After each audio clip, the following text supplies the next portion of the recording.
Assalamu alaikum. And with us today, we have Raoof Hasan Sahab. Raoof Hasan is the Central Information Secretary for Pakistan Tehreek-e-Insaf. Sir, thank you so much for giving us your time today. Such a pleasure. Thank you very much for having me. Very kind. Sir, why don't you introduce yourself? Tell us a little bit about yourself, your journey with PTI, how you're doing before we move on with this interview. Well, thank you for that. I have been part of this team since before Imran Khan put together Pakistan Tehreek-e-Insaf. My association with him stretches back to almost 3.5 decades.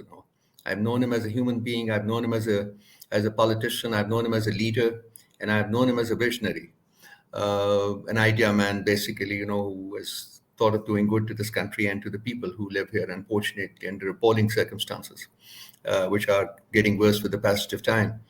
Um, uh, I've been working with the party in various capacities ever since it was created. But when he became the prime minister, for a while I was the special assistant to the prime minister, looking after the strategic communication part of it.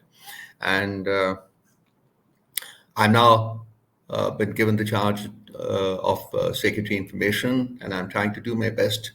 The common bond that we share is Pakistan, like I'm sure we share with you also, everybody else who's working, who's associated, and our common mission is to do everything possible to get this country out of the stranglehold, out of the morass, basically, that it has been stuck in for the last 75 years. Moving from bad to worse.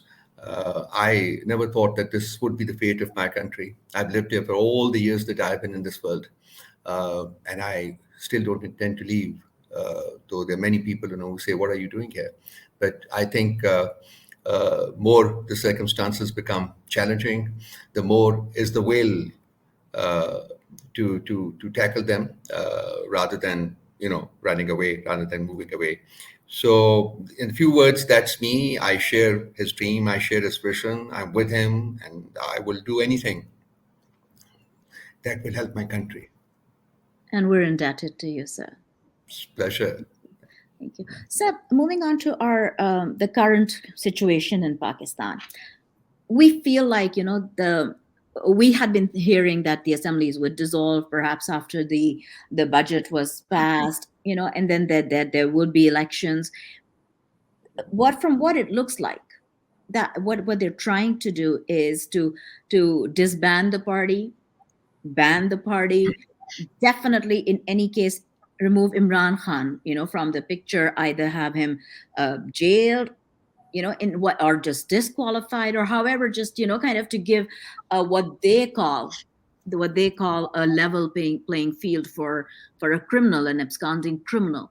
Um, if that were to happen, what is the party's strategy?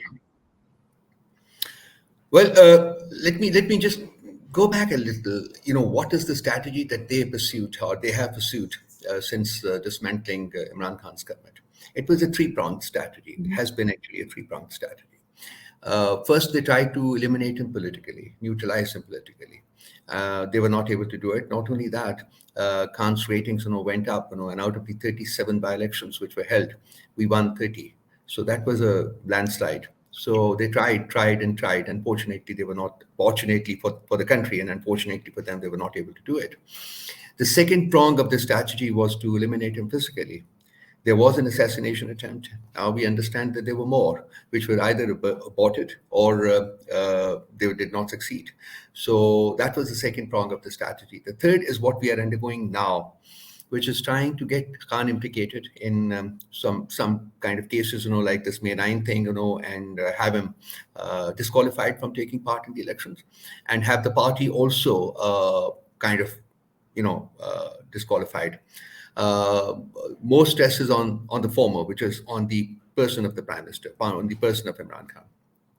So now I come to the question, basically. So having failed at neutralizing him, at countering him, at either of the three prongs that I've talked about, basically, they are still adamant that they will do it. Khan has over 180 cases registered against him now, and all over the country, and virtually more than a dozen cities of the country. So he's moving from court to court to court. They feel that they will be able to catch him in one of those things, and have him, as I said, disqualified.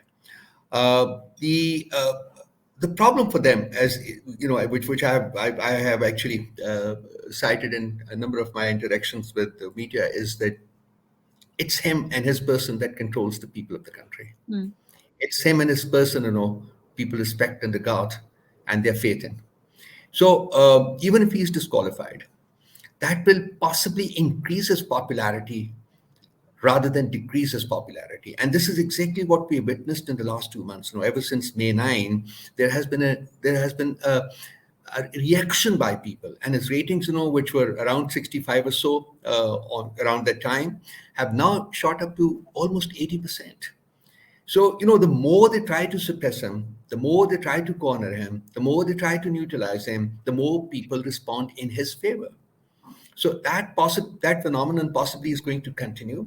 And I think even if he's kept out personally and the party is allowed to take part in the elections, as you said, maybe the prospect, I think it's going to be a landslide for the party. It is going to be a landslide for PTI. His personal presence, physical presence, may not be necessary, in the sense, that he may be behind bars, and he may not be able to, come and interact with his people.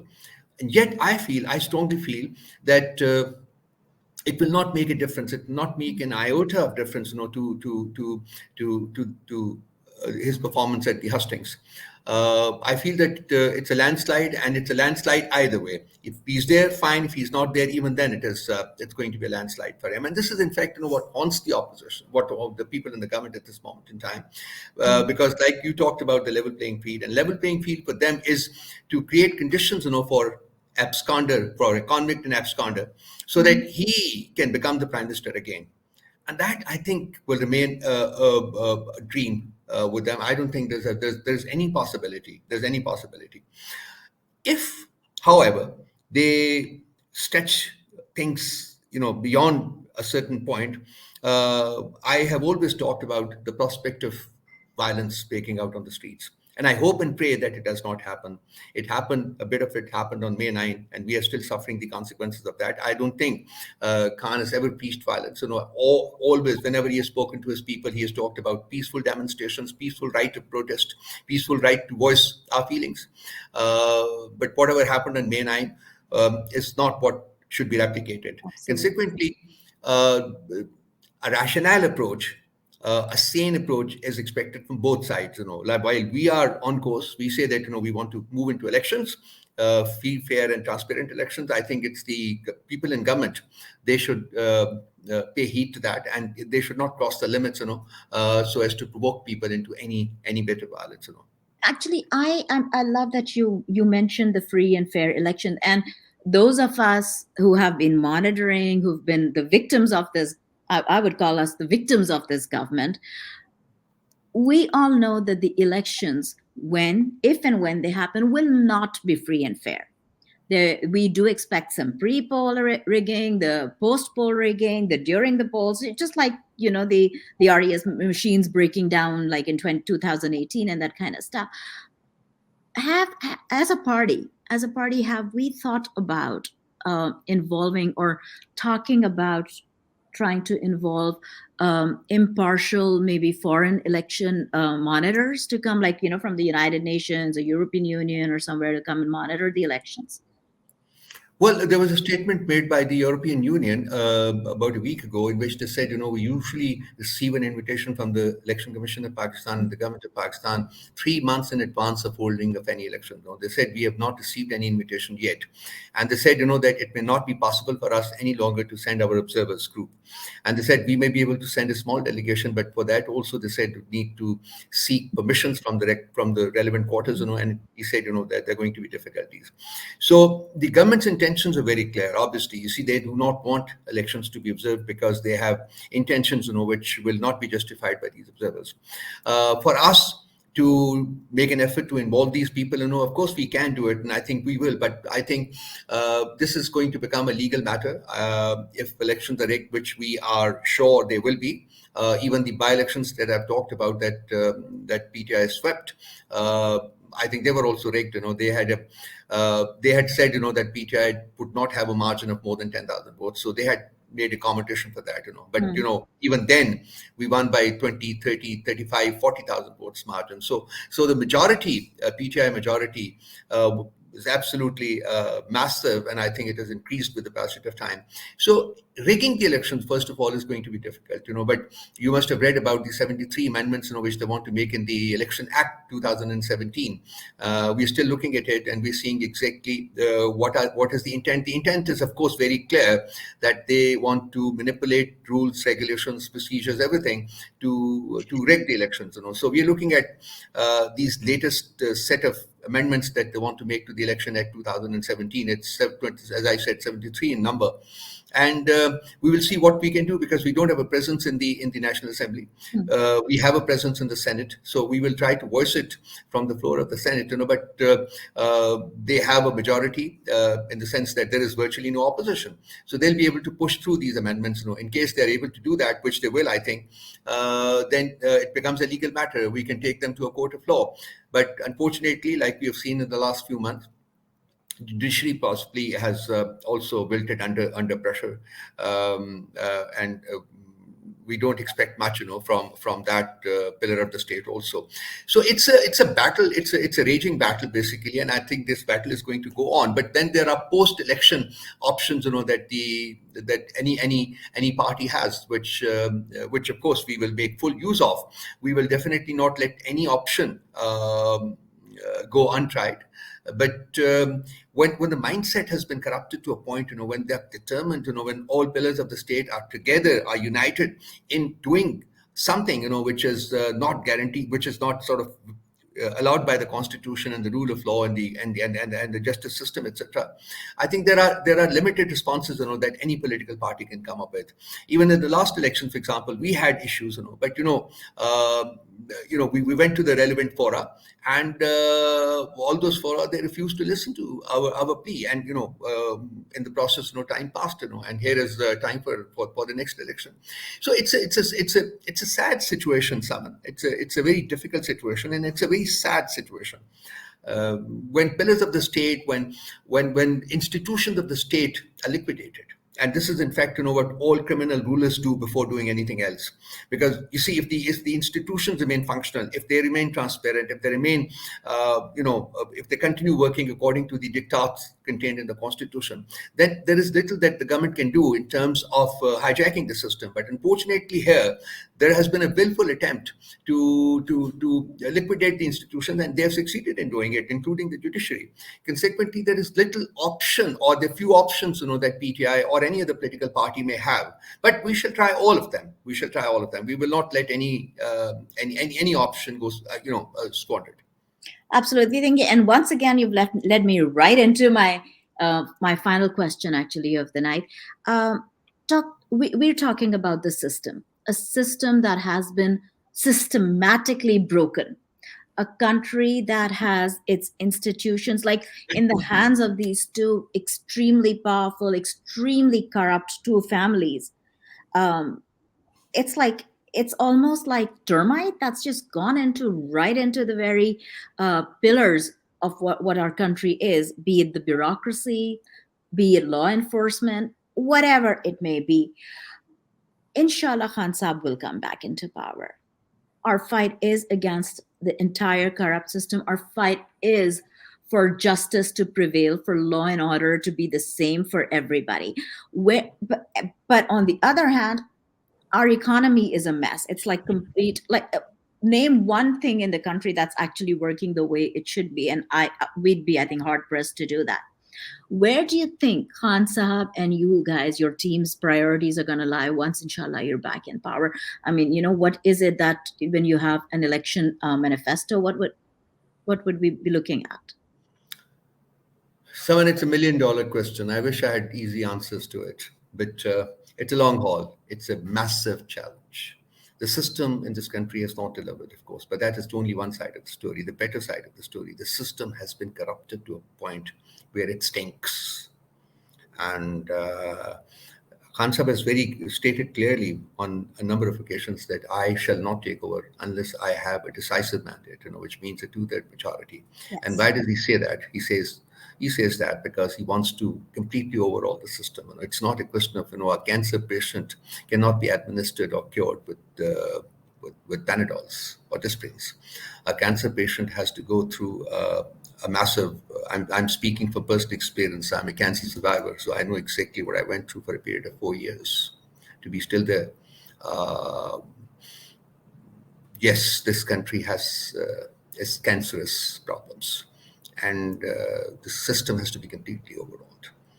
We passed the stage of Panadols and Disprins, well past the stage of Panadols, and that can only come about by having a different mindset, totally different mindset. And mindsets, someone you would understand, don't change overnight. You Absolutely. have to work for a long time to, for example, make people in this country start paying their taxes, like make people in this country to obey the green light and the red light or the lane discipline. These are very small things that I'm talking about, but they reflect the way, the kind of people we have become. Completely uh, insensitive to rules, regulations, laws. Um, and why is that so? It is so because the leaders who have come to rule this country, they've never obeyed the laws. I remember about 15 years ago, Nawaz Sharif was paying 500 rupees as his income tax. 500 rupees. It is part of Pakistan's history. They don't pay. If they people, why is it that a poor man who buys a Suzuki has to pay the same duty as a rich man who buys an Audi or a BMW or a Mercedes? Why is it that the state does not make rules and regulations, to to solve the problems of the poor people? And this is another aspect of Khan's person that touches me, that kind of attracts me. Whenever, for example, we would discuss something, he would always come up with this query: what is the poor man going to get out of this? His focus was on delivery to the poor people. COVID, for example, when the whole world was saying, come, clamp down, shut down the country, shut down the country, he was one voice. He said, I am not going to shut down the country because my poor people would not be able to survive. Against opposition from within the country, people called him, with all kind of names and all that. He said he's going to destroy it. He stuck by his conviction that I'm not going to make my poor people suffer more. And he stuck it out. And Pakistan, in the end, turned out to be one of the best performing countries against the onslaught of COVID. So, when you work by convictions, and when your convictions are rooted in compassion, and when your convictions are rooted in deliverance to the people, when your convictions are rooted in doing something good. I mean, cancer hospital, for example, Shaukat Khanum Cancer Hospital. As I said, I'm a cancer survivor. Well, I was, Dr. Faisal is the one who actually diagnosed my cancer, but he said that I go abroad because those days, the initial days of the Shaukat Khanum, and they did not have adequate facilities to treat my kind of cancer. So, I went abroad. But or Namal University for that matter. Has anyone, cite me a leader, someone who has done something for this country in his personal capacity other than Khan? He has always given to this country. He's never taken anything from this country, and yet there are over 180 cases against him. Where is justice? Where is justice? A person who has an unblemished track record, whatever he did, wherever he went, he was a role model. And in his own country, he's going from court to court to court to court against those frivolous, fake, and fraudulent cases, which have been instituted against him. It's not just a question of his person. He's just one man. What are we doing to this country? Where do we want to take it? I mean, it's a time. I just this is my last piece, which was published yesterday. Actually, it said Pakistan needs a healing touch. It's we have a lacerating wound here, and we're making it worse with the passage of time. We need to heal it. And those people who are sitting at the helm of affairs today, I think it's time for them to look back, take a step back, and introspect. Where are they headed? Where is the country headed? Where are they pushing the country to? So, the system is a mess, but it is not going to be done. I mean, the remedial process is not going to be confined to days or weeks. It's a long haul. And I think at the end of the day, all sort of credible forces will have to get together, put their heads together and see exactly where is it that and how is it that we can actually take this country forward. It's going to be one massive, massive effort, a multi-pronged effort, which will have to be initiated and which must continue. It must be sustained over a long period of time to get this country out of the mess that it is in at this moment in time. And it's not just me saying this. More and more people I talk to end up saying the same thing. A large number of people have left this country in the last 1 year.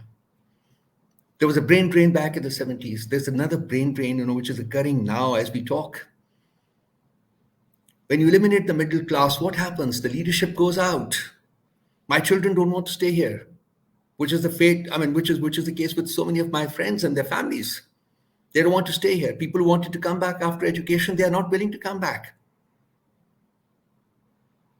So whichever way you look at it, Saman, it's a country, which has been deprived of hope. We live in fear. And this again is a subject that I've covered in this article. Fear and hope cannot coexist. You have to eliminate fear. You have to embrace hope. You have to give hope to the people of this country. And I think it is Khan who reflects and represents that hope. There's nobody else. I can't find anybody around. Much that I would look, I can't find anybody else around. We have to bring back voices of sanity. We have to bring back voices of hope. We desperately need it, Saman. We desperately need it. Absolutely. And then the state propaganda machine that we have, that is constantly, putting that fear, those hopelessness, the messages of hopelessness amongst the masses, this is going to happen. Like, there is no way you can win this because these guys seem to have all the power. And that is what there are a few brave voices that are absolutely not just patriotic, but passionate about the cause, passionate about the country, who are standing there firm despite huge threats to your life, to the families. And this country owes you, Rosa. We all owe you. Leaders like you. Thank you. And thank you for standing by, Khan Sahab. I owe this country a lot. I am here because of this country. I shall stand by the country. And we salute you. Thank you so much for your time, Raoof Sahab. Thank you.